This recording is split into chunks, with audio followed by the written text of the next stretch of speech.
Alright everyone, how are you all doing? Welcome along back to the Animal Anomalies podcast with your host, Wildlife with Cookie. Over to my left is absolutely nobody because Jacob's not here today, so it's quite sad. Feel like I've lost my mate. He's not here. Podcast could be a lot better without him though. Anyway, moving over to the other side, we have Rachel. You're not Rachel. I'm glad you said that because I wouldn't want people to watch this and think, oh my God, has Rachel got into some sort of horrific accident? What's happened to her? I know, Who are you then? What's going on here? Who? I am your mate, John. John. That you decided you wanted to do this podcast with you because you said to me, John, there's not enough 30-something-year-old white podcasters, and I really want you to come on board and help me, up that quota. That was what you said, wasn't That's it? exactly what I said, word for word, all the way out. So we've got John here today. John's, you're not exactly new to podcasting or like radio or anything like that. Although I have done a podcast with you before. Oh, you did, yeah. But it was in your mum's conservatory, so this is quite different. This is a much fancier setup. We've come a long way, Cookie. Hey, we've upgraded since then, haven't we? This is great. I'm loving this. This is really good. Yeah. So obviously, like this podcast is wildlife based, isn't it? And now, how wildlife based are you? Oh, not at all. Not at all. I actually was surprised you asked me to do this because you know that we went bird watching recently. We did, yeah. And you just so you could teach me about birds, and I was like, "What's that?" And you were like, "That's a woodpecker, mate." Yeah. So So the wildlife knowledge then is off the chart. I've seen a lot of animals. I just don't know a lot about them. Don't know what they are. I've come with notes though. I've come prepared, so don't worry about People that. People are gonna love that. Yeah, exactly. So yeah, John's not exactly wildlife trained or got any wildlife knowledge, would you say? I've got like some base level knowledge. I love wildlife, because I used to play Pokemon. Yeah, of course, yeah. Pretty much the same thing. Yeah. So I mean, today we're obviously gonna chat the chat because Rachel and Jacob can't be here. They're both in Cornwall. They're not together or doing anything together. So they say. Oi. But are they going to come back with stories, John? That's the question. I don't know. I'm guessing Jacob will, although he spends a lot of time down there, doesn't he? So... Yeah, and he doesn't really do a lot. Like, I don't know what the kid actually does down there, because when I was down there recently with him, obviously I had to drag him out to do all of these things, and he didn't have much knowledge for me. I was going down there with the knowledge, and I was like, I swear you live here, mate. Like, what? You take me to the places. He's more of a bird guy, though, isn't he? He loves his birds. He does like a bird, yeah. He does. He's a bit of a bird geek. Bless him. Although saying that, actually, he's mad into his dinosaurs. I'm not surprised you didn't see many of those whilst you were down there. That is that's a good point. I mean, saw some really cool stuff though down in Cornwall. Like, it's a real cool place, isn't it? You've been to Cornwall before? No, I haven't, but I'm going there. Have you not? I've never been to Cornwall. Well, that's a lie. I think I went on like a family holiday when I was really young, but I don't remember it. But I'm actually going there next month, so I will. I'll go down there, and anything you tell me to go see, I'll take that on board, and then I'll probably forget.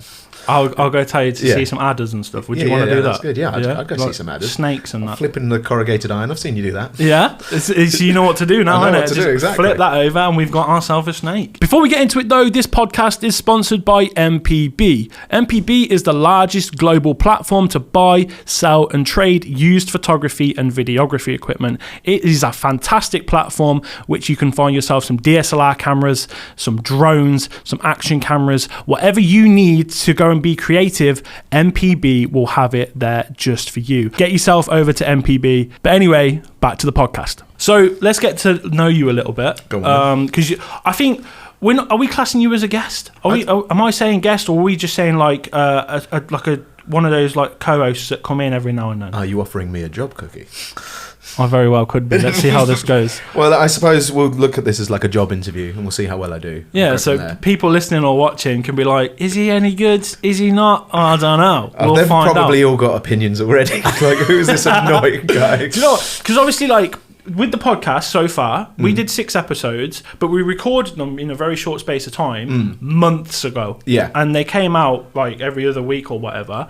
And one of the biggest problems we had was we couldn't, in the podcast, talk about the people's comments from the podcast before. Because you'd recorded the next one before, so you couldn't react to the feedback or anything like that. Yeah. So we were getting all of this feedback, and I was like, we've got a problem, because we're going to keep doing the same things over and over again, and people are going to be filmed, like, yeah, and it's going to be an absolute nightmare because they think we're not listening to them, and it's like, well, hang on a second, no, we recorded these months ago, and problem. This time we've got it. It is way more professional. I've even got a radio DJ voice. Honestly, how good was that?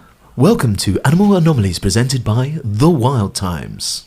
Oh, I love that. I don't know Sign why. him up. Jacob, mate, there's no space here for you anymore, son. You are out of here, lad. I'm pretty pleased with that, actually. That was really good. So, what in the first podcast we did, right?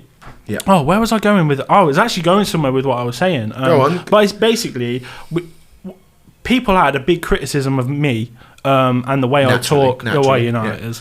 But like, I talk quite English and like common English. Brummy. Well, I've left that. But like, people couldn't understand what I was saying. Now, one of the benefits of having you here is people will understand what you're saying, I reckon. Yeah, because I speak properly. Well, you don't have to dig me out, like. But I once went to Australia, and I was like up in an area called Darwin, and I was travelling along to Broome, where I saw lots of crocodiles, by the way. Whoa. So bringing it to wildlife. But there was I got on this like truck thing where there was lots of different Europeans on it, and there was me, and there was a girl from Essex there.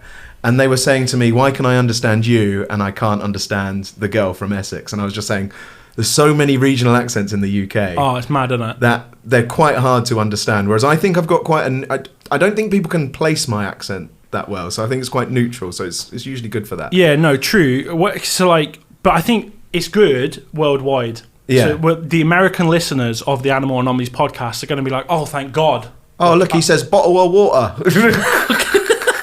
But they'll understand you. I think they have a problem with me because I'm quite roadman English. Do you know what I mean? Brummy. Right, we've got to stop doing that. I will rescind the job offer. Hey, it will go. Right, anyway, let's learn about you. So in the first podcast, we did a scary wildlife encounter that we had. Right. And I was talking about my cassowary encounter in Australia. Oh, yeah, that face is to scary, face. yeah. Very, very scary. Now, have you got anything that you've done in the past that you were like, oh my God, this is maybe not life or death, but I could get a few scratches and bruises here. Have you had anything? I've had a few, actually. A few? Yeah, I've had a few. Okay, I've got 3 I can think of off the top of my head. So I'm going to give you the choice. Do you want land, sea, or creepy? Creepy? You want creepy? Yeah, what's creepy? Go on, tell me creepy. Right, so I used to babysit for the local vicar. So he used to live in the rectory, which was behind a graveyard. That was the quickest way to get to and from his house, was through the graveyard. There was a long way round, but I was a young teenager and I was telling myself, I'm not scared of a graveyard, even though they're like innately the most terrifying places in the world. They're a bit ropey. They are very ropey. And I'd watched something creepy whilst I was there. I can't remember exactly what it was. But the vicar and his wife came home. It was time for me to go home. I decided I was going to shortcut through the graveyard. There was no lights in it whatsoever. Just the moonlight. just bash the camera there. That's how professional I am. For the audio viewers, the audio listeners, I just smacked the camera. Right. No, I was walking through the graveyard and I all of a sudden just got this like sensation that I was like being followed. Oh, snap, yeah. Like genuinely, like, oh, something's following me. And like then just that feeling came over you? Yeah, I had that feeling come over me. When it's dark? And it's dark, and it's just moonlight flooding in. Nah. And then out the corner of my eye, I actually spot something moving. Nah. Yeah, no, genuinely. Forget that. Genuinely. That's the worst thing ever. Go on, what was it? My mind is rushing, so I stop. And I like look around, and like, fortunately, whatever it was stopped moving. So I'm like, right, okay. What is it? And then I carried on again, but the feeling was still there. Yeah.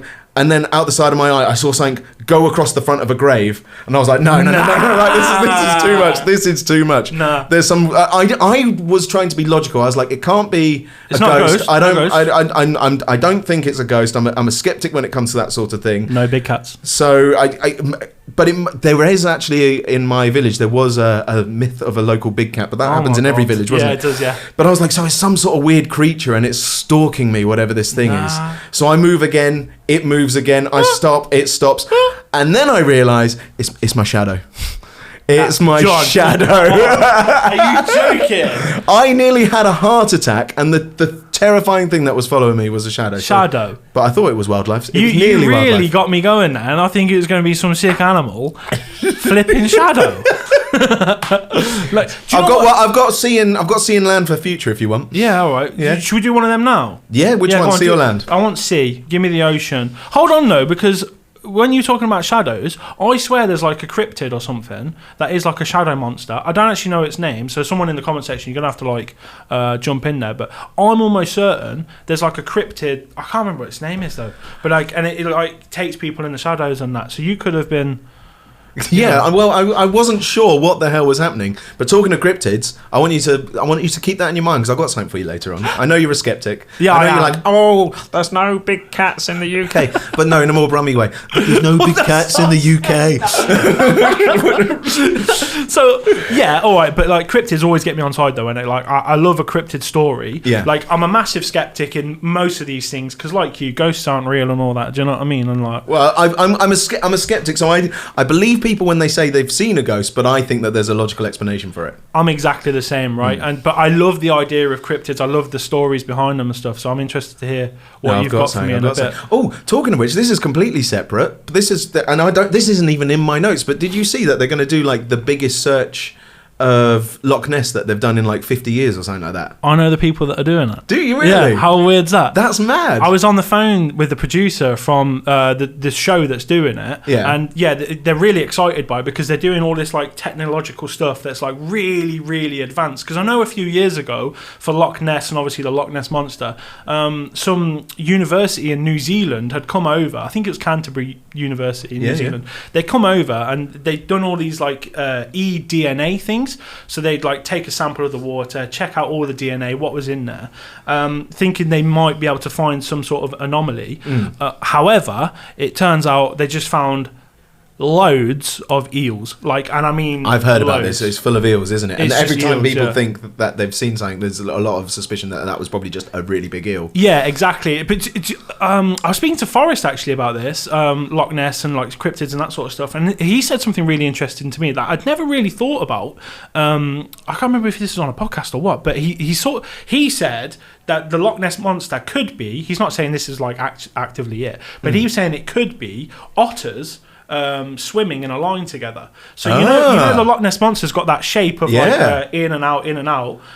When otters like they sort of like when they try and swim fast, they can go up and down like that. And he was saying it could be like a little group of otters swimming together up and down, and it causes that sort of. I love the idea that it's just a group of otters just trolling. Yeah. The whole of Scotland. Yeah, how cool would that be? That would be really quite cool to prove. But like, I mean, if you've never seen that before, I can imagine it's quite a weird thing to see. Especially a line of them. Yeah, that's sort of how you're describing it, almost like a line. I'm guessing there's like a pack, but well, yeah, I'm guessing like a pack, a group. What is a group of otters called? I think Forrest called it a troop of otters. I don't know if that's. Do you know what? Forrest can say anything with confidence, and we'll just go, yeah, it must be that. Daddy Forrest and all that, you know how it is. Yes, Forrest. A troop.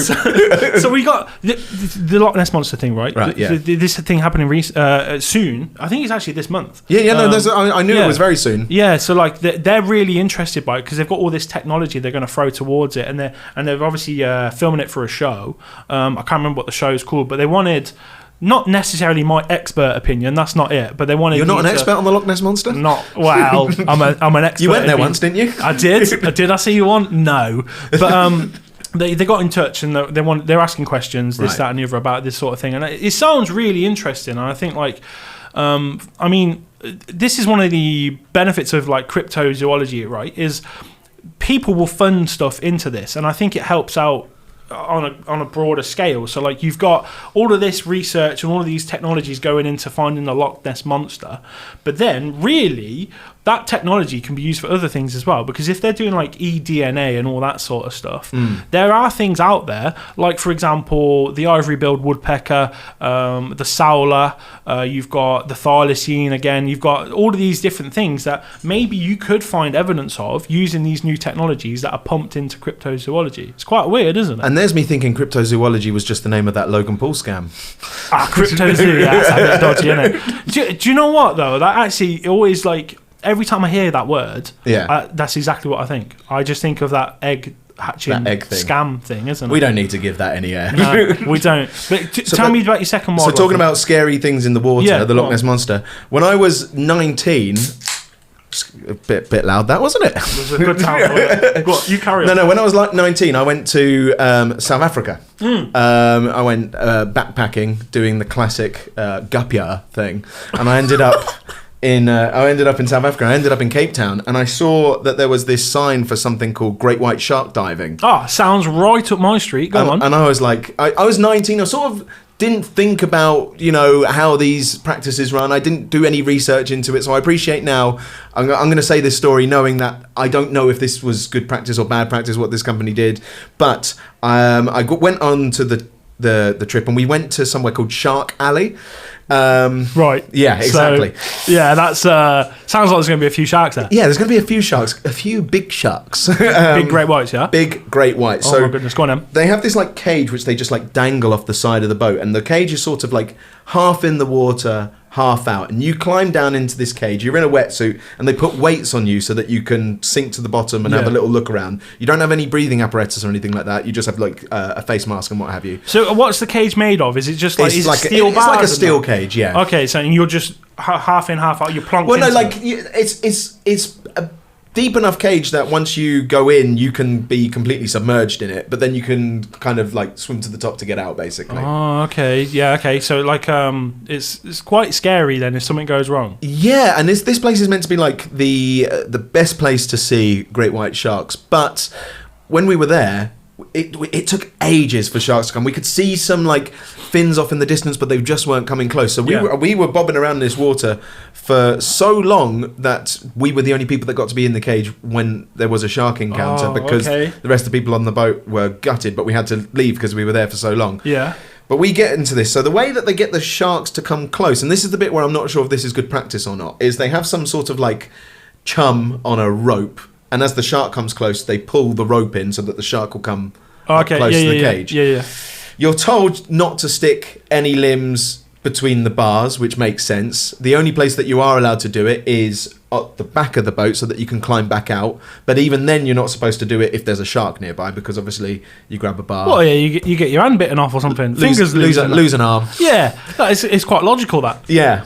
So, but I'm kind of young and naive and giddy and just full of like adrenaline and like. So eventually we get one. We get a great white shark. What, a big one? A big boy. And what was that like to see? Big boy. Because I mean, I've never seen one in the wild, and obviously, like, well, from the surface, it looked from the boat. Well, I wasn't on the boat; I was in the water. But from just like the surface of the water, when it was far away, you could tell it was big. That it was like straight away. You were like, oof. Yeah, like this is going to be quite the encounter. And I was giddy. I was just like, this is so exciting. Yeah, you were no fear in your head whatsoever. It's stupidity, mate. Stupidity. Like absolute like. When I look back at it, it's kind of crazy. I've actually got a video of it somewhere because I bought. They sold like a video of the trip on it. Yeah. So they put out the chum. They're pulling it in. The shark comes in, but it's quicker than them pulling the chum, so it manages to get a bit of it, and it just smashes it into the cage, and the chum gets wedged half in the cage. No, you're in it. And we're in the cage. Oh my goodness. And I'm sitting there going, my God, this is so good.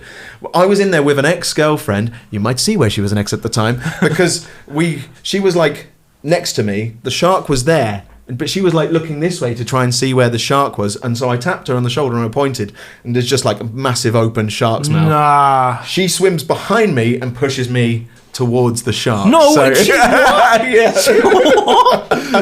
Instinct kicked in and she was like, nah, he can go. Nah, that's mad. That's a mad thing to be doing.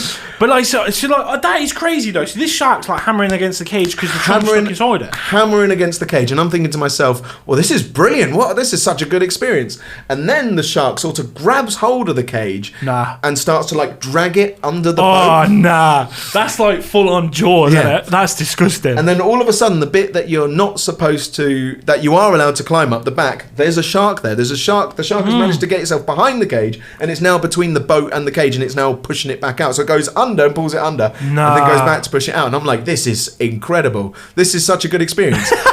This must happen to everyone all the time. This must be a fairly normal experience. This is why I've paid the money. But you have to come up for air. So when I come up for air, I look up at the boat and I just see all the people that are running the boat just panicking. Nah. Yeah, like fear-stricken faces, then trying to figure out what to do. And I was like, this isn't horrifying. normal. Yeah.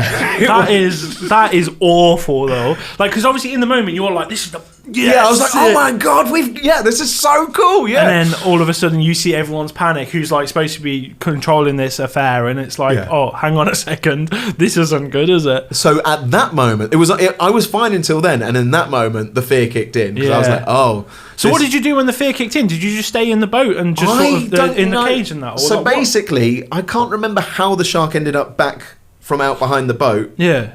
But it did, and then they managed to get some other chum to get it go further away, and then we all climbed out. Yeah. And then they were kind of like, oh, it must have felt like you were in Jaws. And I was like, yeah. Yeah? Oh, that's mad though. So you've come real like face to face with a great white shark.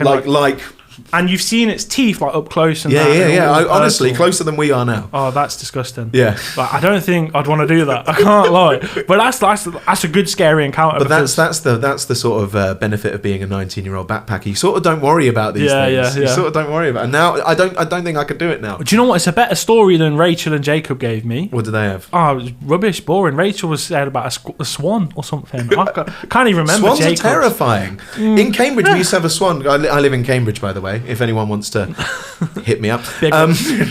No, but there used to be a swan called Mr. Asbo. Mr. Asbo the Swan? Yeah, it used to like What attack people on punts and stuff, and it used to attack people. Did it actually? Yeah. I rate that actually. Like, big up Mr. Asbo the Swan. Big up Mr. Asbo, but he had to be taken away. What? Caused a lot of havoc. Google it now, Mr. Asbo. Let me just. I need to have a look at that, Mr. Asbo the Swan. I've never heard of this, and this is just in Cambridge. Yeah, this is a local legend. He's there, right there, Mr. Asbo Swan. Has it come up? Yeah, it's right here. How mad is this? I wasn't joking. Like, that's the wrong thing. Hold on. But this is really weird. So if I stick that over there, here we go. We get here he is. Oh, what have I done? Mr. Asbo the Swan. Mr. As baby.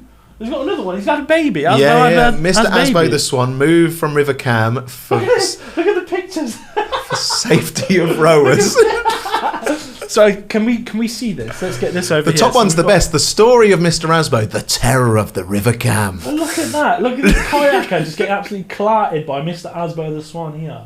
That's absolutely hilarious. And to be fair, I saw him once, and he's big. I mean, all swans are big, but yeah. Look at him. Because this is in Cambridge. This is like punting. This is just attacking the punters. Quite literally the punters. People on the boat, but any tourists or anything like that. It's just going for it. Cambridge is quite a posh little area, isn't it? And we've got the people rowing as well. Yeah, so for people worldwide, it's like Venice of the UK in terms of like they're going around on these boats. Yeah, they've got the boat with the stick. Push it along like that. Yeah, but like these images are hilarious. This one especially of the kayaker getting absolutely clarted by Mr. Asbo the Swan. So my point is, I'm coming to Rachel's defence there. They are terrifying. They're scary-ish, but that is hilarious. I can't lie, that's quite funny. Getting absolutely mashed up by a swan. Now, John, normally I leave this part to Rachel, and it's the news. The news? Yeah, we usually have a jingle. Rachel does it. It's the news. Dun dun. That's it. Okay, do you want me to do that? Yeah, can you do a better one than that, or do you reckon you can do a better one? Because Rachel's is top quality. Like BBC came knocking, so do you want to have a go? You put me on the spot here. I have. Ready? I'll count you in. Ready? So the news is in 5, 4, 3. The news. Is that it? I thought that. Is that it? I thought the sort John, of. is that I thought the sort of BBC voice. What was that? Welcome to the news. Ba ba ba ba ba ba ba ba. I'm probably peaking there. That was there was two very separate things going on there. The first one was just matter of fact, and the second one was. I mean, you can pick and choose based on what you think your audience wants. I'll have both. What the Wild Times crowd enjoy. Well, I think, was it better than Rachel's? I don't know. Let us know in the comment section down below. Rachel's is the news like that, and it was quite yours is aggressive in the end. You're giving Rachel a lot of stick even though she's not here. I think that sounds good as well. I couldn't keep up with it. Go on, tell us about the news. What's happened? We got some things to talk about. Something that interesting recently. Like what's happened in the wildlife world? Well, you've obviously. This one might be a bit old by the time this comes out. I don't know. I'm sure a lot of people have heard this, but we've got to talk about the sun bear, haven't we? Mental scenes with the sun bear. So yeah, go on, walk people through what's happened with this sun bear because it's a bit weird. It is absolutely crazy, this one. So there is a zoo in China called Hangzhou Zoo, and there they have a sun bear exhibit in there. Do you have a video of this, by the way? I do have a video. Shall we? So do you want to talk over it? Or? Yeah. So basically, a video came out on TikTok, I think, or maybe Instagram. A couple of videos came out where people were saying that they thought that the bear was a person in a costume. Let's play this video. So yeah, let's go on this video because basically this is it, isn't it? This is what. So for the audio listeners, the bear is stood up on its hindquarters. Nah, because it looks mad though, doesn't it? And like it looks really weird when we actually look at it standing up on its back legs. And the way it sort of waves, it's got a really wide neck which goes up quite far from its shoulders. That's the shot that has got a lot of people. That's it, isn't it? Look at that badonkadonk there. What? That's so weird. Look at it. What is that? So once again, for the people that can't see this right now, there's a shot of the bear from behind. So it's stood up on its hindquarters. It's got this really long neck bit, which is wide, which looks like if it was a bear costume, the sort of perfect place where you could like look out just below the head. Yeah. And then behind, it's got like folds all the way down its arse, basically. Am I allowed to say arse? It's too late. Yeah, that's fine. Yeah. So basically, it looks like a loose costume, and it really looks like, to the untrained eye, like someone in a... Honestly, I totally get why people think it is as well. Like, even I look at that and I think... Because I've seen some bears before, and I know what they look like, right? But, like, even I look at that, and I'm like... That looks weird. It looks so strange. You see, like, where the neck starts at the back? Yeah. I think you mentioned it. It looks like that's where a human head would stop. That's exactly what it looks like. Can I get on the screen? Yeah. So here, right there, it looks like that's where the head should be of a human, and then they've just stuck a little and head it's the on fact top. that it's sort of like in some of the videos, it's sort of gesturing and waving, and it just makes it look really strange. But... Look at that! That is actually ridiculous. In fact, the video makes it look even worse. So some bears are the smallest bears in the world, but they're quite like localized to Southeast Asia. Yeah. So not a lot of people know what a sun bear looks like. So that's why a lot of people aren't familiar. And to the untrained eye, it does look like it's someone in a costume, but it's been confirmed by multiple sources that no, this is a genuine bear. But there is a bit of a problem because there was a zoo in China back in 2013 that tried to pass a dog off as a lion. Yeah. And there's videos of it actually like barking. Like it was like actually barking. So, but also it's just a fun story, I think. But there's like less than 1,000 of them in the wild. Yeah, they're really rare, aren't they? They're super rare. They're really lovely though, because I've seen them in. Where did I see them? I swear it was like Melbourne Zoo or something like that, or.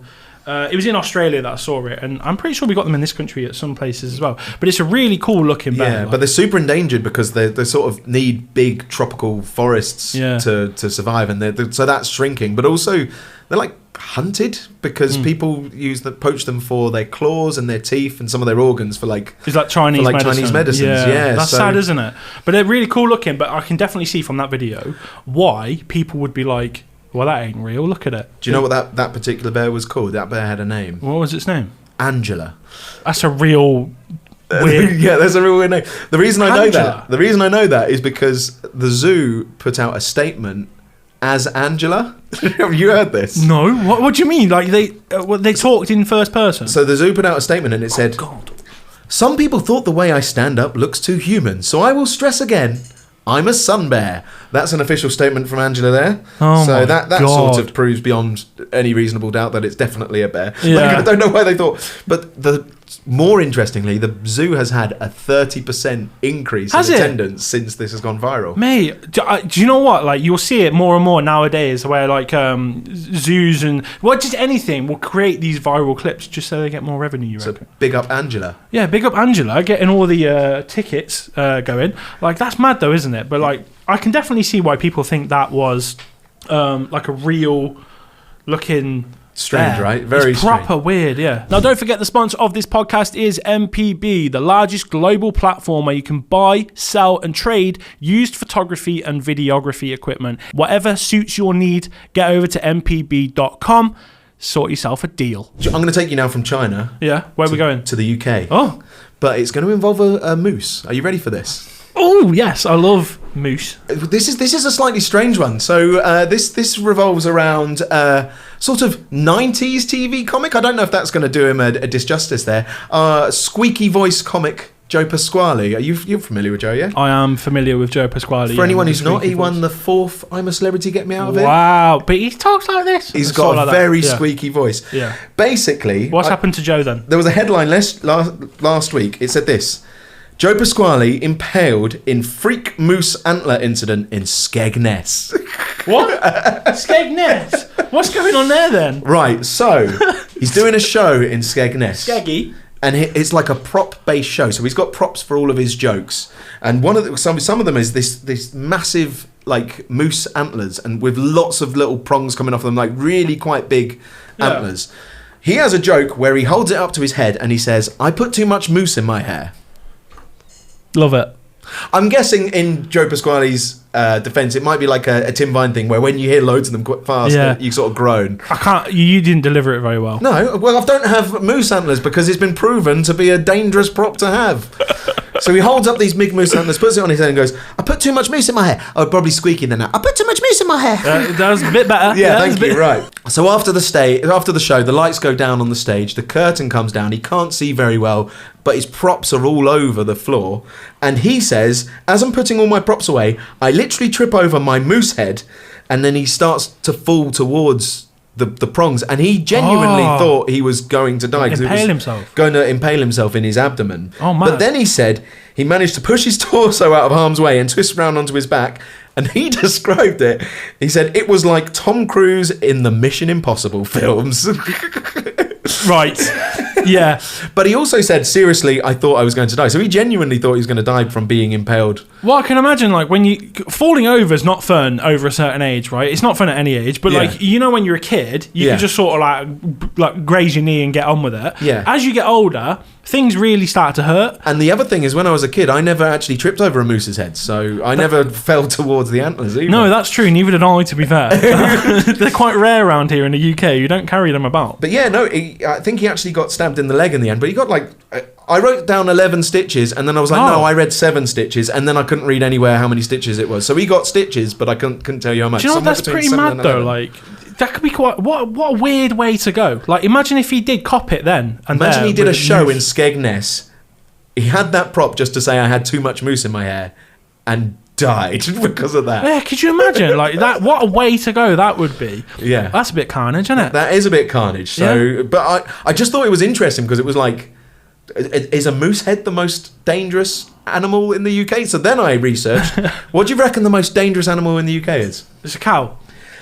It's technically not. What do you mean it's technically not? It's technically not. So It's cow, go on. between 2015 and 2020, there was 142 incidences from cattle. Yeah. 22 of them resulted in death. I know what it is, go on. The majority are related to people that work with cattle. Yeah. So that is about 4.4 a year. Now, they're not the most dangerous, though. Can I guess it? You can guess them. It's a deer.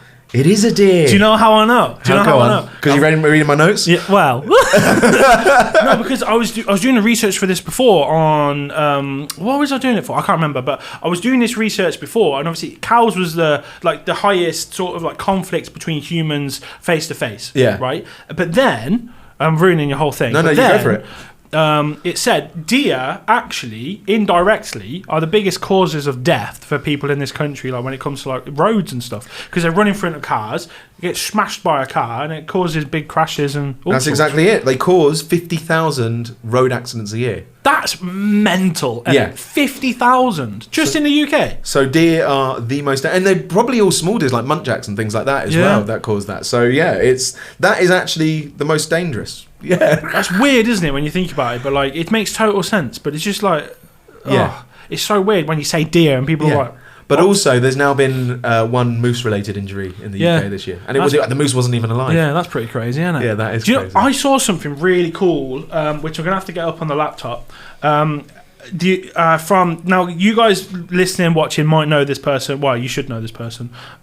This is Brody from YBS Young Bloods. Now, I said to John before the show about this, and I said I'd wait until the show was on, but I don't know if you've ever seen anything like this. I'll play the video for you and everyone watching as well, just so you can take this in. Go for it. But it's really weird. So if I switch us over, this is on Instagram, so it's a little bit small, but it's on Brody's page. You can go and watch it. But look at this. For the audio listeners, so this Brody guy is in like a clear transparent kayak, and there appears to be like a humpback whale tail. Yeah, but look at it, just sticking out the water. It doesn't move straight up. It looks like it's like it's frozen. It's like a glitch, isn't it? It's like when you're a kid and you try and do a handstand for as long as you can in a swimming pool, but it's just carried on for way too long. And it's a whale in the ocean. Yeah, well, that as well. And it's like, and he's not got his hands on the floor. Do you know what I mean? Why is it doing that? Do we know why it's doing that? Sort of. Now, if I go to the comments, there's two there. So there's one on its side. So there's a baby one there as well. Yeah, so there's a mother and a calf. Yeah, but have you ever seen anything like that? No, and I've actually seen humpback whales a few times, and I've never seen anything like that. So it's really strange, isn't it? Right? And I think he mentions it in the comments. I'm gonna have to just have a little quick goosey. So someone put, some humpback whales may do this to thermoregulate their body temperature, but the presence of a calf suggests he is providing the calf an opportunity to nurse.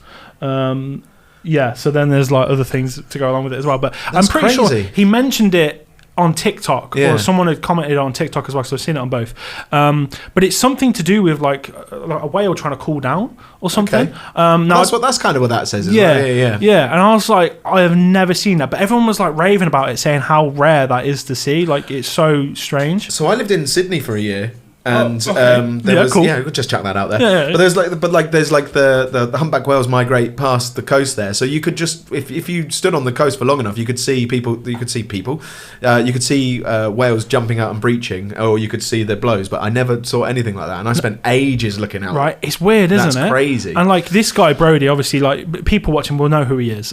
He sees mad stuff all the time. Like he's got where he lives is the Ningaloo Reef. Right, that's Australia as well. West Australia, yeah, and the stuff he sees is incredible. So he'll have there's a video where he's got a sailfish in the shallows swimming around his feet. Yeah. He sees all these different like shovel-nosed rays, all sorts. Honestly, like there's so much going on. Whales. He had a blue whale once as well, and it's like he sees all of this mad stuff. But this is the first time.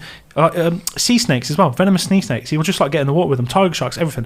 But this is the first time he's ever shown anything like this. And I'm like, it must be rare because this guy sees loads of stuff. The fact that he's only just seeing this or only just posting. Yeah, and like this is a guy that was out on the water like probably every day, every other day, and like he's doing stuff, seeing stuff all the time. And then this is the first time he gets to encounter something like this. It must be pretty mad for him as well, you know. You know, I was think just then that it goes back to almost what you were saying about Forrest's idea that it could be otters in Loch Ness. Yeah, Loch Ness. It kind of makes sense that these things are kind of rare occurrences. So if you don't see them that often and you don't know what's going on, it can become quite tricky to try and figure out what's going on. And I posted this to my Instagram story, just sort of being like, this is how cryptids come about, because cryptids usually are a story that someone's told about something they don't really know what it is, right?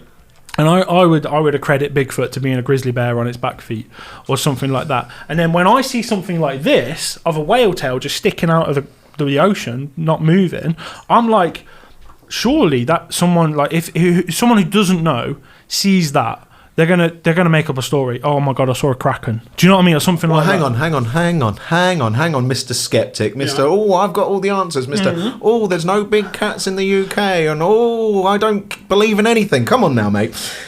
Let's go back a bit. Yeah, go on. We're talking about cryptids. Yeah. You dismissing Bigfoot as a bear on its hind legs, right? Yeah. What about the Yeti? That's a good question, to be fair. The Yeti. The Yeti. Is the white one, innit? It's in the snow and that. In the Himalayas. It's not white either. No, that's a common misconception, Mr. Is he not Abominable white? Snowman. Well, it would make sense, wouldn't it? Yeah. Like if he was white. No, why would it make sense? That's just one name. Snow. That's a common. What? So every animal that lives in the snow is white? Nah, but there's quite a lot of things that have like white coats and that to like blend in with the snow. So do Yetis exist? I would say no. All right. Okay. Well, that's interesting. Do you think that anyone who believes that Yetis could exist is silly? No. You don't want to say it, do you? Is it? Have you got a story from like David Attenborough or something? Sir David Attenborough. Oh no. In 2013, he was asked, like, is there any big mammals that you could still find? Is there anything that could still be out there? Yeah. And he said that he believes that in the most remote part of the Himalayas, there could still be a Yeti yet to discover. And that's Sir David Attenborough saying that. He's old though, isn't he? That is Sir David Attenborough. So here's some reasons why the Yeti might exist. Are you ready for this? Yeah. Right, okay. Gigantopithecus. Yeah, a big gorilla and that, yeah. Yeah. From dinosaur ages and that. It's not from dinosaur ages. Wow, a long time ago. 100,000 years ago. That's not that long ago. Basically a dinosaur. No, that's not long ago. Could there not be descendants from the Gigantopithecus? Well... That has been proven to live in the Himalayas. Well, yes, but 100,000 years ago, and there's not been one spotted since. Do you know what I mean? There's been loads of spotting since. Here we go. Right. Go Constant sightings and descriptions of a big bipedal ape-like creature with more hair on its head down to its shoulders, consistently described the same way. Are you going to dismiss all of that? Yeah, it's a man in a coat or something, isn't it? Oh, God. All right. Okay. What about this?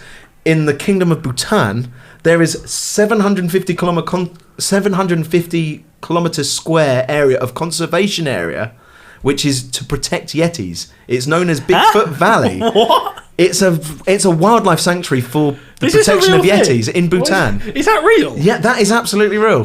What? Hold on, I need to research that. I need to pull that up. What's it? Kingdom of Bhutan. Yeah. Bhutan. What? Yeti. Sakteng Wildlife Sanctuary, if you must know the full name of it, but it's there for the Yeti. And what? 750 square kilometres of conservation area. The Bhutanese believe it exists, apparently, according to this article. So are you now dismissing a whole nation? No, but I've never heard about this, and it's like...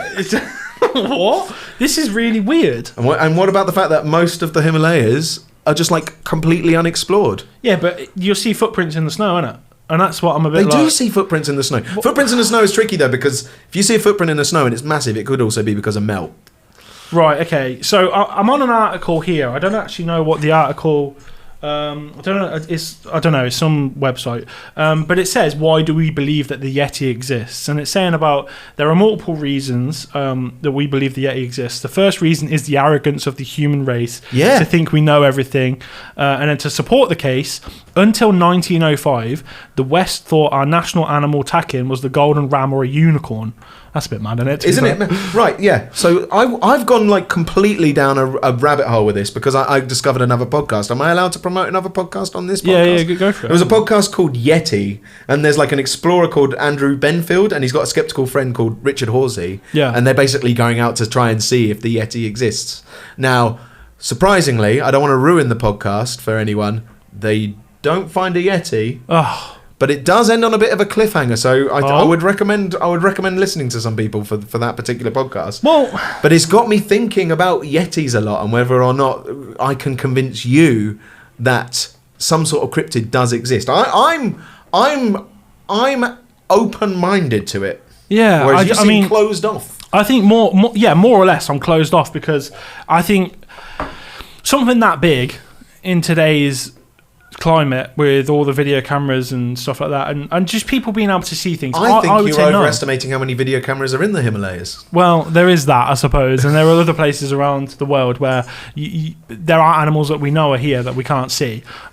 For example, the Sowler. There's not been any video or photo documentation of that in years, and it's thought it could be extinct, but there's been photos and videos, and there's people there that are pretty confident it's still alive. Yeah. And there's other things as well, things go extinct, and then go extinct, and then are refound years and years and years again, years and years later. So we had the night parrot in Australia, which was gone for 140 years or something like that. Yeah. In the remote part of Papua New Guinea.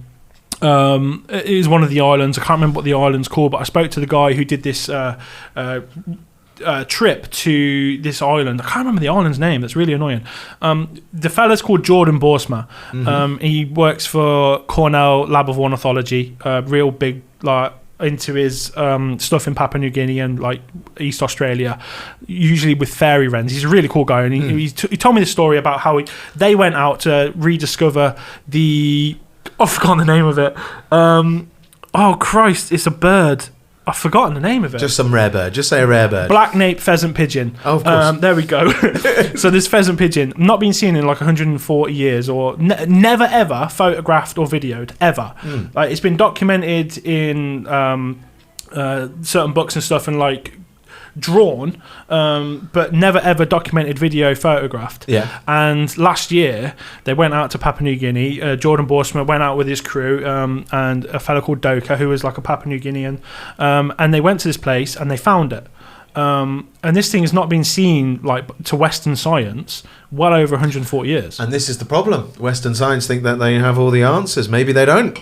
Well, yeah, there is that. Because Gigantopithecus, baby!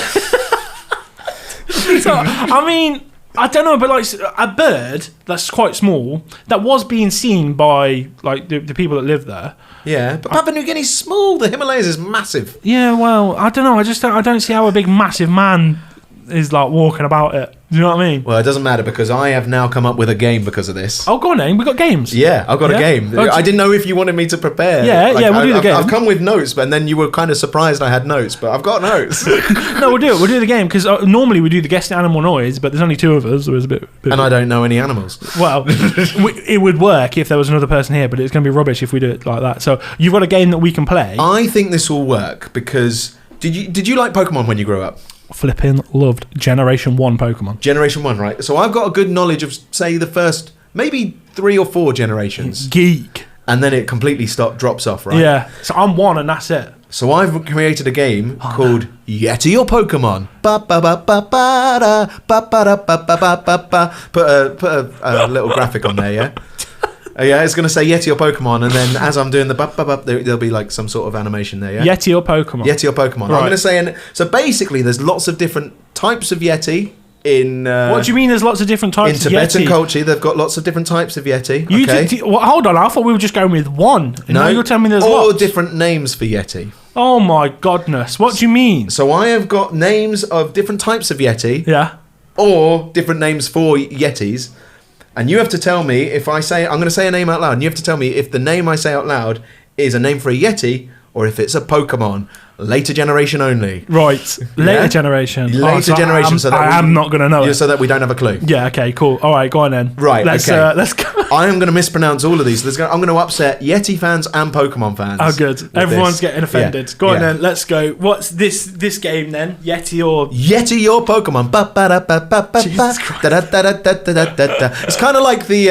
I've just realised it's kind of like the Strictly Come Dancing thing. Yeah, I was going to say, did that come into your... For our transatlantic viewers... Dancing with the Stars, although they might have a different... Is that what they call it? I think they change... I'm going to offend a lot of people now, but they really struggle with British... So we have the Great British Bake Off. Yeah. And the same show in America is called like the Great British Baking Show. Because Bake Off is... like so they change the names of shows, yeah. So there's Dancing with the Stars over there. Yeah, why? That's a bit weird, isn't it? Anyway, let's not upset our transatlantic viewers and let's play Yeti or Pokemon.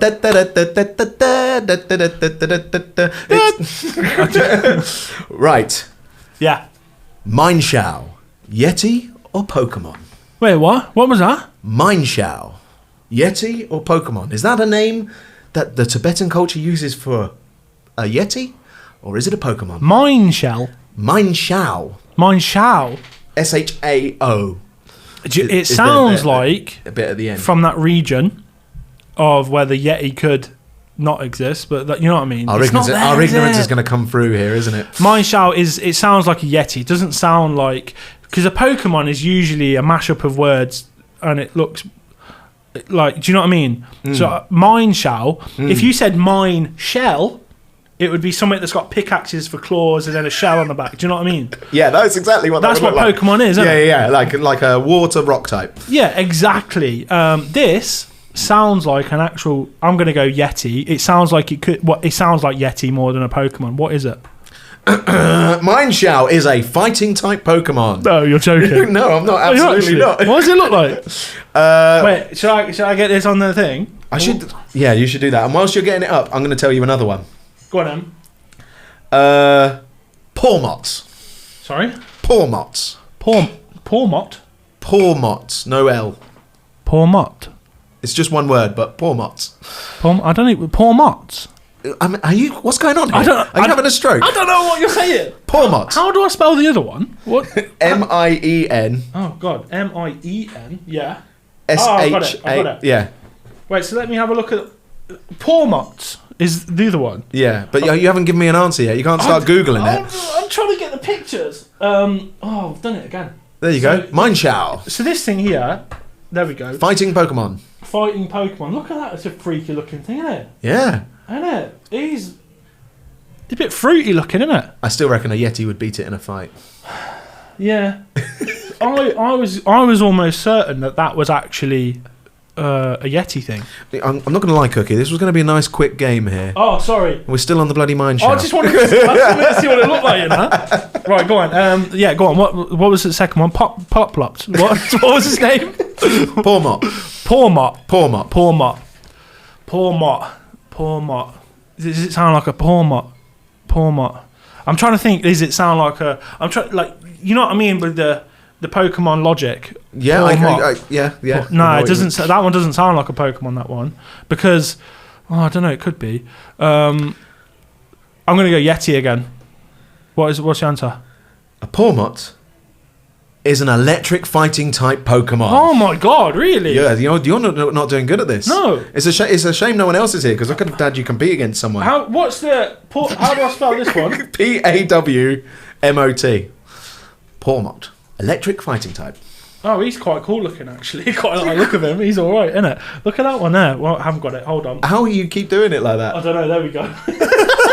So B-Tech today, innit? This is what happens, yeah. Once again, a Yeti would absolutely crush that. I think a Yeti would batter that. Yeti would absolutely. That would yeet it off of a Himalaya. It would right away. Do you know what? I'm finding this difficult, yeah, because I've got control of this live, and I've got no producer. So normally Rachel sits there with a laptop, so I don't have to worry about it. But I'm doing everything today, and it's really quite stressful. Oh, actually, so what you're telling me is actually Rachel's pretty good on the podcast. No, she's shocking. She's shocking at her job, but I'm missing it today because I've got to do everything. It's hard work. Right, that's quite a cool looking thing, actually. I quite like that. I didn't realise. I thought that was another Yeti. I'm absolutely failing. You are failing at this, but I'm going to give you another chance. Yeah, go on. Meacham.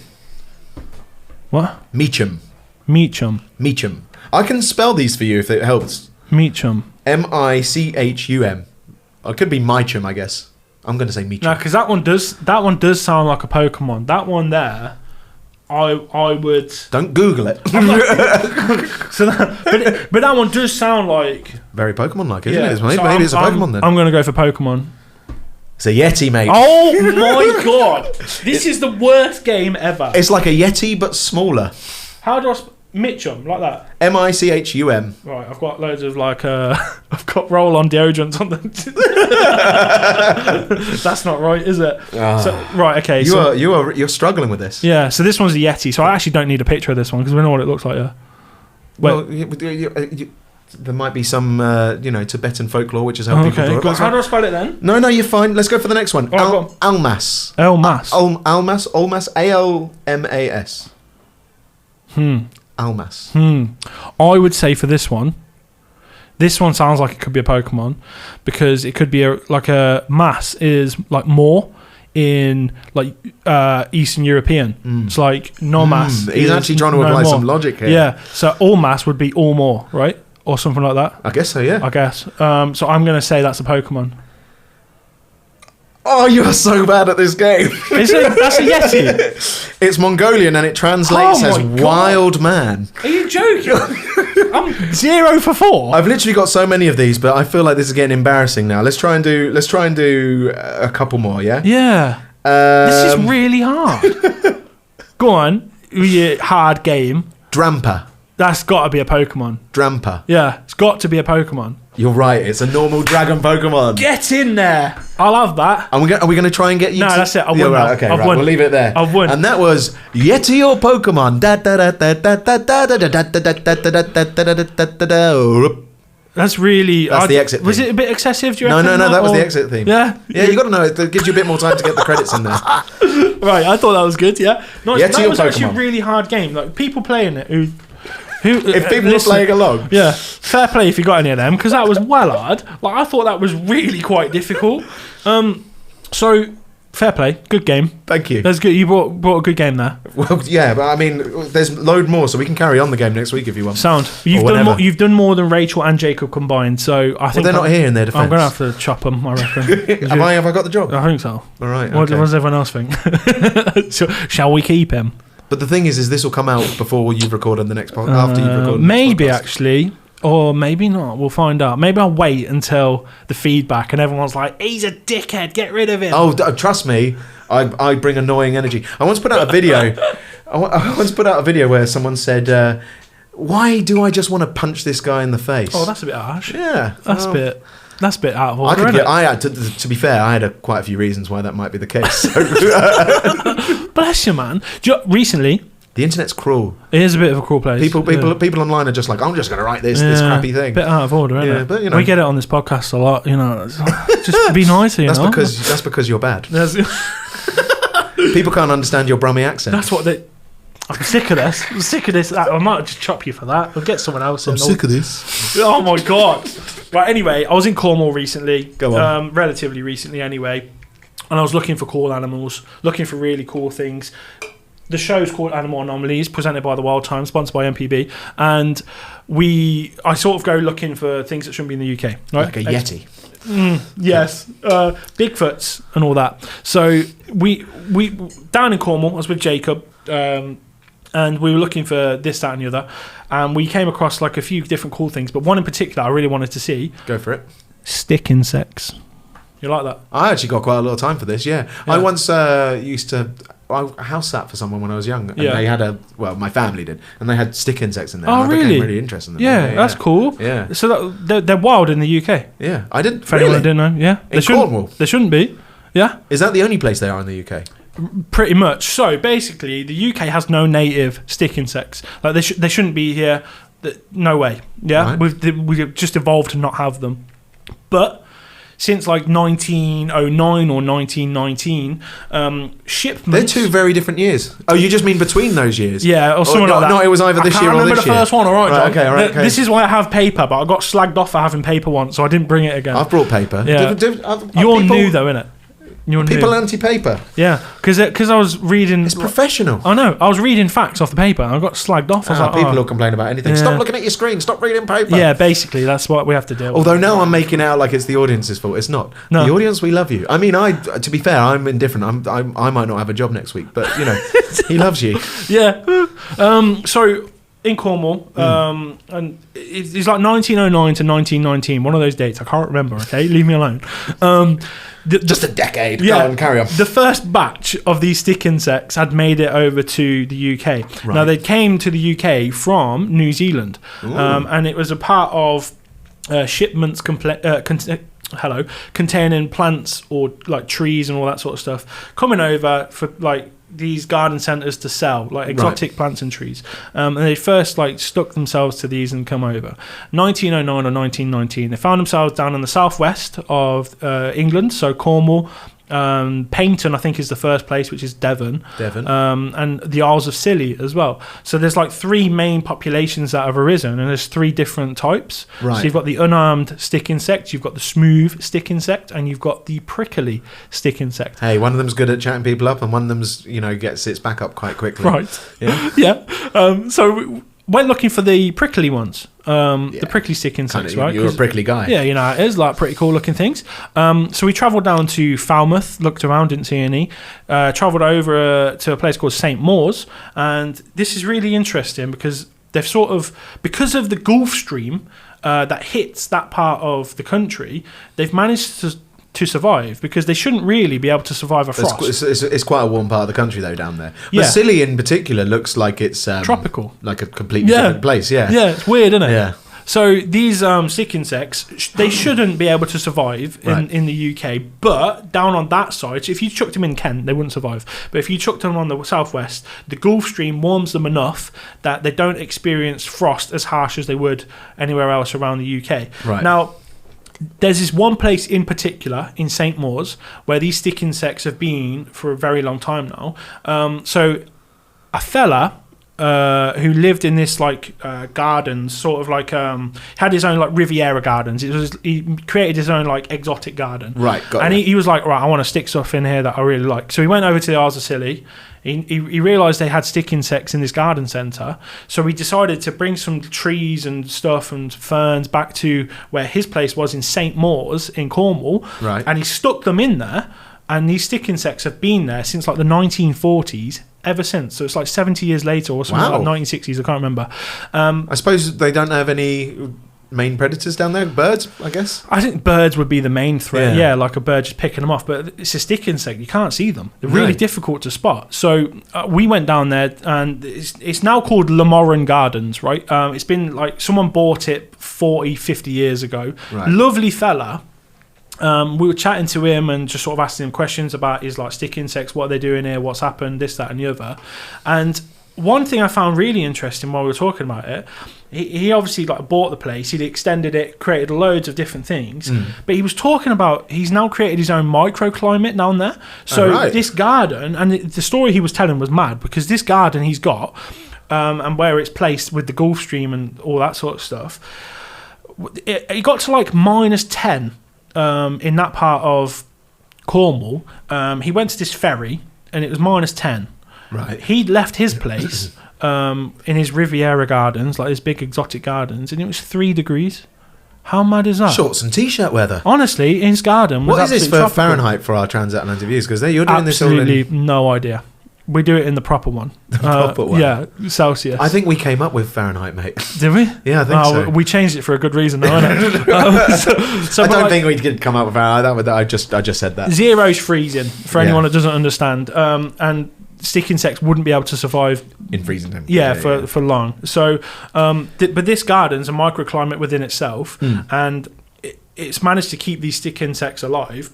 And because they're so localized and they don't need like a mate, so they can just sort of pop out eggs on their own, and they don't need to travel far for food, they stay in the same spot basically their entire lives. So they've been in this gardens like forever, since they've arrived. They've never changed, it's never moved, anything like that. Yeah. But what I also found was extremely interesting, and I didn't know this until I got there and started talking to this fella. He had a millipede in his garden. Go on. Not known to science.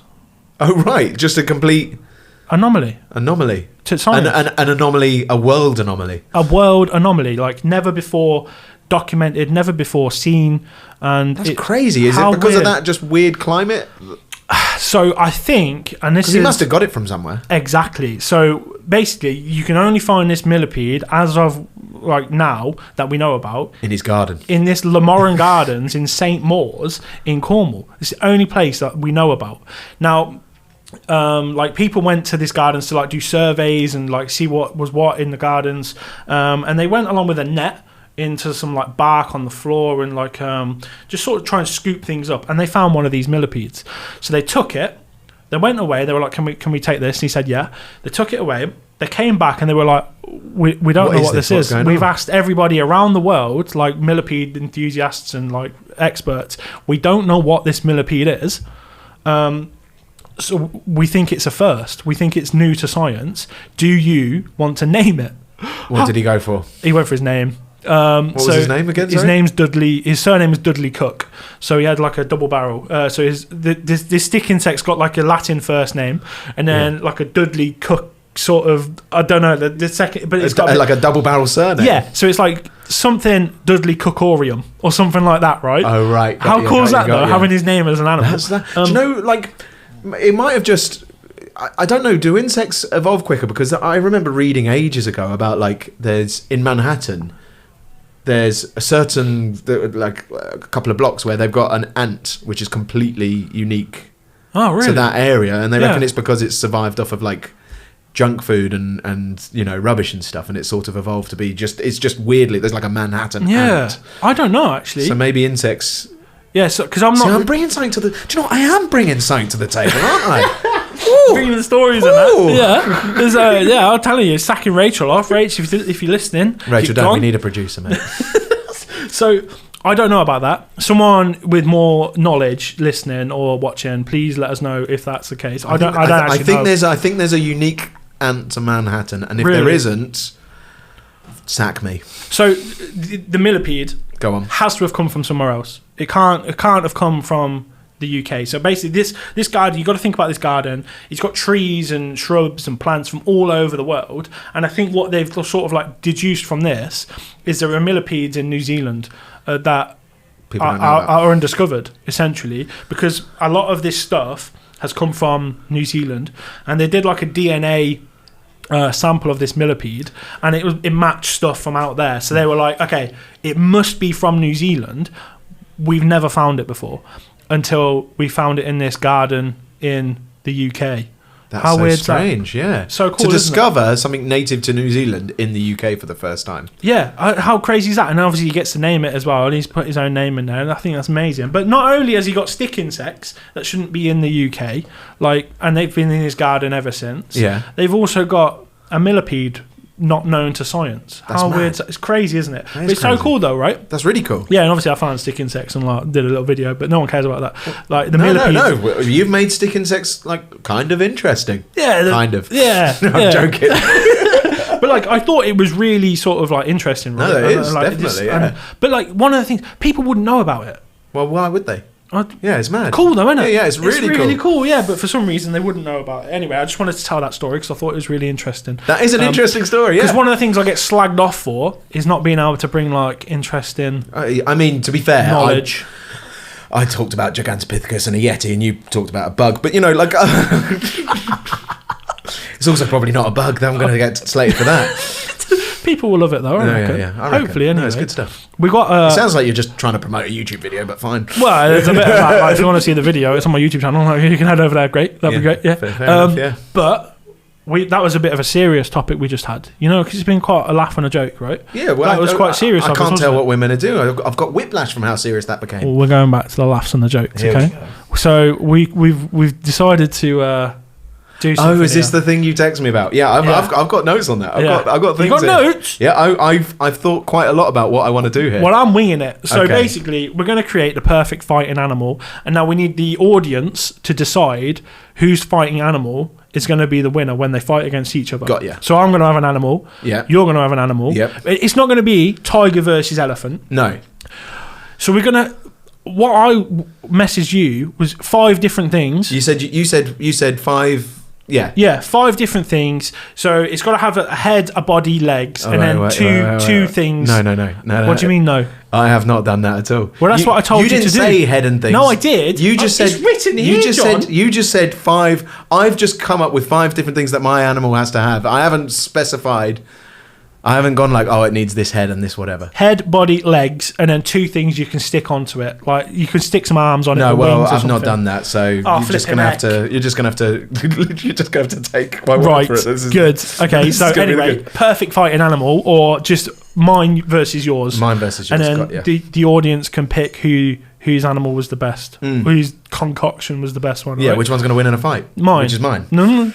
Well, Do you have a name for yours? not yet. I was winging it. I actually don't have a name for mine. I'm So- glad you said that. Should we do it one by one then? How many? So I thought we were doing it with 5 things. How many things has yours got? I've got 5 things. I got 5? added a 6th thing onto there, but I'm taking it out. I've got 5 things. We'll hear about it maybe though. Yeah. All right. So you want to go do one thing first. So what's it going to start with? What's the main part of your animal? What's the main part? Okay, I'm going to start with arms. I have kind of gone for the arms here. Right. Okay. You've got arms. I've Yeah. got arms. It's got arms. Specifically, it's got the arms of a gibbon. Oh. Yeah, you weren't expecting that, were I you? wasn't expecting gibbon. I Yeah. would have understood gorilla or chimpanzee, but you've gone gibbon. Yeah. Basically, a gibbon has got a 5-foot arm span, right? Right. Now, if we had the equivalent arm span ratios in a human body, We were that like would make 10 our feet. arm span 10 feet 7 inches. That's mad, isn't it? To be fair. Yeah, and it helps with speed. Yeah. They can swing through trees quickly. Yeah. But also, there's an adage in boxing, which is a good big man will always beat a good little man. Yeah. And a lot of that is to do with the distance it can keep. So I'm already entering this fight thing about me trying to keep my distance with gibbon proportion arms. The arms of a gibbon. Gibbon strength though. Gibbon strength. Relative Have you thought to about its that, size. or- Yeah. Relative Okay. to the size of my animal. Well, yeah. I love how we've started this and you've not put a body on it. You've just boom, gone straight for boom, the boom, arms. boom, So at boom, the minute, boom. all we've got is just arms floating about. Hey, don't be annoyed. I'm just keeping you jabbed at a distance. You just can't get close to me right now. Can I just ask, have you got elephant anywhere in there? Have you stuck an elephant anything in there? I can't tell you that. Because I feel like elephant's cheating. Why is that? Because it's so strong. It just wins, doesn't it? Oh, okay. Oh, don't. You said make the best animal. I've got the best animal written down here. Have you put elephant anywhere in there? I'm not telling you what I've got. Right, in that case then, I'm starting off, I'm having a rhino body. A rhino body. I'm having a rhino body. Armour plating. What are your gibbon arms going to do to that? Ooh, jab it. It's not even going to feel it, You can't mate. get close to me. You're so basic. You know that. What do you mean? Basic. You're the one that's come with elephant. I haven't said anything elephant yet. You're leading. So the next thing I'm going for, Yeah. elephant feet. Yeah, right. So we got arms and feet flying about, but nothing else. Largest feet in the world, right? Yeah. Now this, you might think, is about trying to stomp on you. And there's a little bit of that going on. But Yeah. actually, elephant feet are quite sensitive. Are you just going for long here? No. They have this. They have the ability, because they're so sensitive, to detect signals in the ground from as much as 20 miles away. That's pretty mad. So this is preparation, right? Right. You I sense it coming. So not only when you come over have I got my biggest feet in the world to stomp you with, but also because it's so sensitive on the bottom, I can tell when you're coming up to me. I'm prepared. And I can keep you at a distance with my jabs, but also I'm ready for the fight because I've been preparing for it for 20 miles. I actually quite like this because you've come with actual like detailed knowledge on Yeah. why No, you yeah. picked. Because I've just said rhino because big, but Yeah. you've come out with No, my animal's gonna absolutely crush yours. sounds a bit average so Do far. you know that they can be up to half a metre big wide, those feet? Up to half a metre. That is pretty big. That's a big foot. Hey. Hey. Call back there. Big There we go. foot. All right, so we've got elephant legs. We've got gibbon arms. For my rhino body, what do I want on top of that? Do you know what? For my rhino body, I'm gonna have a grizzly bear's head. Yeah? Yeah, danger, mate. Grizzly bear's head. Absolute danger. What do you mean? Grizzly bear. Why are you shaking your head for? Do you know what? You're coming at this very much bull in a china shop. You're just raging. I'm a thinking man, and my animal is a thinking animal. Yeah. I have not got a head as such. I've got a neck. You haven't got a head. I've got the neck of an owl. What? Yeah, because they can turn round What do you mean? 270 degrees. Right? That is shocking. preparation. The neck of an owl. That's so bad. You can't attack me from behind because I can look behind me. You coming this way? Hang on. Wait, I see you there, mate. Wait, you got the neck. Give an arm. Not the face. Give just an arm. A neck. The neck of an owl. What's the head? We haven't. You didn't say. You just said come up with 5 things. It could be a human head for all I Has care. it's not got a head. It can have an owl head if you want, because they've got sharp beaks, but it doesn't have owl eyes because they've got like tubular eyes. It's got like better eyes than that. So what's going to happen when my grizzly bear head just comes up and goes, ah? And It's not going to come up. The owl head's gone. You've completely forgotten that I'm preparing for you to come. I'm jabbing you away, and not only that, you can't attack me from behind because I can look round. I've got the neck of an owl. No. 270-degree vision, mate. Rhino body, bear head. What? Yeah, they're not working together. They're not working. What do you mean? together. Your owl head and gibbon arms? What do you mean? Ridiculous. But you know, go on, carry on, crack on, crack on. Right. Okay. So I've got my body. I've got my head. I want some legs. I've got to think about something that's quite strong. Well, and I can see you put a lot of thought into this. I want the body of a rhino and the head of a bear, man. Right. Okay. I'm being aggressive for. Right. So I need legs. I want something big as well. I want something big. What's powerful? What's got powerful legs? I should have prepared for this. Right. Okay. So I'm gonna have. Go for a kangaroo. They've got quite a good kick. Hey, that'd be alright actually. Although I'm imagining a rhino body on tiny little kangaroo legs. You're, No, 'cause I want- you're toppling over, mate. So I need something agile, but I need it to be strong as well. So all fours is probably the best way to go about this, isn't Go it? on, then. I'm gonna have I don't know why I've become so aggressive about this. It's like we're having the fight. It's like I'm actually ready to fight you. jaguar legs. Jaguar legs. Tiny Little jaguar legs and a big rhino body. Right, okay. No, it's going to be in proportion. Okay, yeah, of course it is. Because it'll be silly otherwise, wouldn't it? Yeah. Like, so it's obviously going to be, jaguar size maybe. Yeah, possibly. And then so obviously he's got the bear head, jaguar legs, rhino body. Basic. No. Yeah, wait till So what else you got then? Right. What's in the head? Gibbon arms, brain. What's in the head, right? Right, but you ain't Okay. got a face. He's just Actually, no, I'm going to change this. Do you know why a moose is so dangerous? why Do you know why? Do you have any reason? Do you have any understanding why they might be dangerous? big. They are big. They've got the big horns as well. They're massive, right? Yeah. I was in Jasper last year.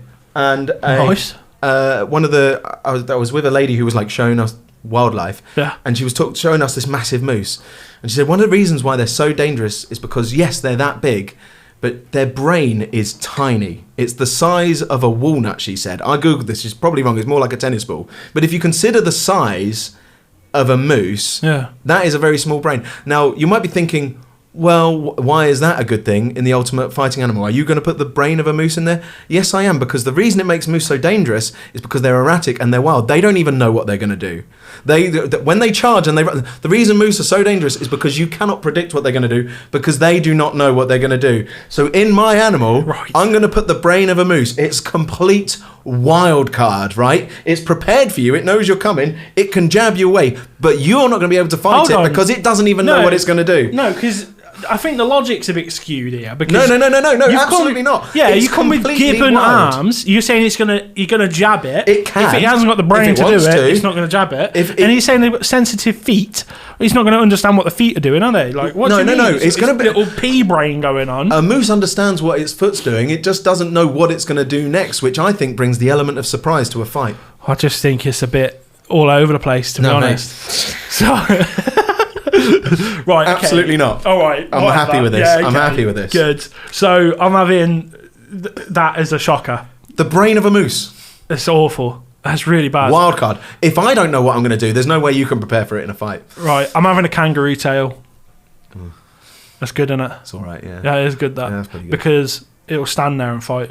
Yeah. Do you know what I mean? Yeah, it's all they right. use it. It's like another leg, isn't it? So not only have I got 4 legs, I've also got a kangaroo tail. So as it can rock onto its back. Now you got to think.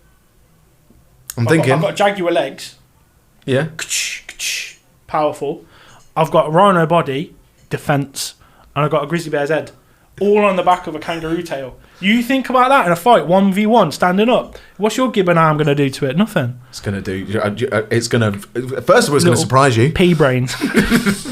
Tennis ball brain. Okay. What's the last one you got? Right. Go on. You got your last one. You know, throw another weird one out here. Blue whale penis. Are you joking? I'm not joking. You're not joking. I'm not joking. For God's sake. What are you going to do with that? Just spend a lot of time Googling blue whale peni. I'm ready for some. Are you ready for some facts? Yeah, I am, yeah. 8 to 10 feet long. Yeah? You're just going to wave it about? 30 centimetres wide when erect. They can... Jesus! Yeah. They can... When they ejaculate up to 29 pints. You're going to drown me in ejaculate, is that what it is? It's tough and fibrous, so you don't have to worry about it. Yeah? Do you know how much... Guess how much a blue whale testicle weighs? 10 kilos. 150 pounds. Are you joking? Which is 2.5 Dalmatians. What? That's mad. Right. Now, the reason... You're thinking to yourself, why are you using a blue whale penis, right? Dominance. No, it's not dominance, although there is going to be an element of intimidation there. I'd feel insecure. I once heard that a blue whale has the same control over its penis as an elephant has over its trunk. Oh, so you're going to use it as a weapon? An extra weapon. You're using it. An 8 to 10 foot weapon. And do you know what else? Blue whale penis hides in a blue whale's body in a slit. Right. Yeah. So there's a complete element of surprise when all of a sudden, bam! Yeah. 10 feet. Knob just goes flying out. Absolute like that. Oh my God. You're hearing that on the microphone? That's actually, do you know what? You're going to be absolutely blindsided by that. You're going to be intimidated by the size of the of the phallus, right? Yeah. You're going to be intimidated by the size. You're immediately going to feel emasculated, and also black eye, mate. And I might get drowned as well by the sounds. And then if that's not enough, I'll come on you. All right, well, I actually think that's done quite well in the end. Jesus Christ. Oh, God. I bet they don't have that on the World Times podcast. I'm going to come on you to win in a fight. You're not going to fight me back. I've not got the job. The Animal Anomalies podcast, everyone. Right, I need one more thing then. You're not going to top it. No, I can't now, can I? Because I thought it was going really well, and he's just going to come on me. I don't know what to suggest now. I can't beat that. That's ridiculous. Go on, you must have. Go on, give your fifth thing so we can do a rundown of. I have absolutely no idea now. I've been thrown such a curveball. I don't even know what to suggest. That one to the end of her. Honestly, that's outrageous. You come out with that. I don't know. I genuinely. I might just stick a trunk on it. Just try and combat it in some way. Do you know what I mean? I think that's what I'm going to do. Is the trunk going to like really undermine the bare mouth? No, because it'll go above. Oh yeah. No, right, okay. I think you've lost it. Right. So just a rundown of my animal. Go on, then. The arms of a gibbon. Yeah. Right. First of all, I'm going to be able to move through trees rapid. Maybe. Rapid. Yeah, maybe. Yeah. It helps with their speed through trees. Right. Big span, in proportion as well. It's going to keep you at distance. I've got the neck of an owl. Can see from behind. Right. Yeah. I've got the feet of an elephant. Yeah. So not only am I going to stomp you with half a meter if you come close to me, I can tell you're coming from 20 miles away, right? Yeah. I got the brain of a moose. Erratic, wild card. There's no way you're going to be able to predict how I'm going to fight. You can't prepare for the fight because I don't even know how I'm going to fight, right? Or my animal. Yeah. And then finally, a blue whale penis. 10 foot of trunk swinging ability that's going to really surprise you because it hides in a slit and just comes out. Yeah. And failing that, I can drown you in whale ejaculate. Right, so mine then is the rhino body, jaguar legs, a grizzly bear's head with now an elephant trunk, and a kangaroo's tail. Let us know in the comment section. That trunk is covering that mouth, by the way. I think you've completely undone it with that last one. Like that. Yeah. Oh, yeah, because that's natural. Just Yeah. going to whack it and then whack it and rah. Whack it and rah. Yeah. Let us know in the comment section whose animal is winning that fight.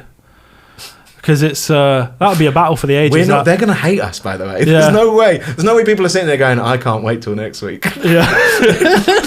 If you've made it to this point, and if you're saying which animal you prefer, thank you a lot for listening this long, I guess. This has been fun. Yeah, it has been good fun. Yeah, I've enjoyed it. Have you enjoyed it? Yeah, it's been good, this. Yeah, it's warm in here, though. It is a bit hot. Should we go outside? Let's go outside. Right, let's end the podcast. Right. Everyone, thanks for watching. Thanks for listening. Hopefully you enjoyed this. John, it was nice to have you on. Nice to meet you. For everyone, I don't know what I'm saying. Do you want me to wrap it up? Yeah, go on. You've been watching Animal Anomalies, presented by The Wild Times. Thank you very much for watching. We'll catch you next week. See you later, everyone.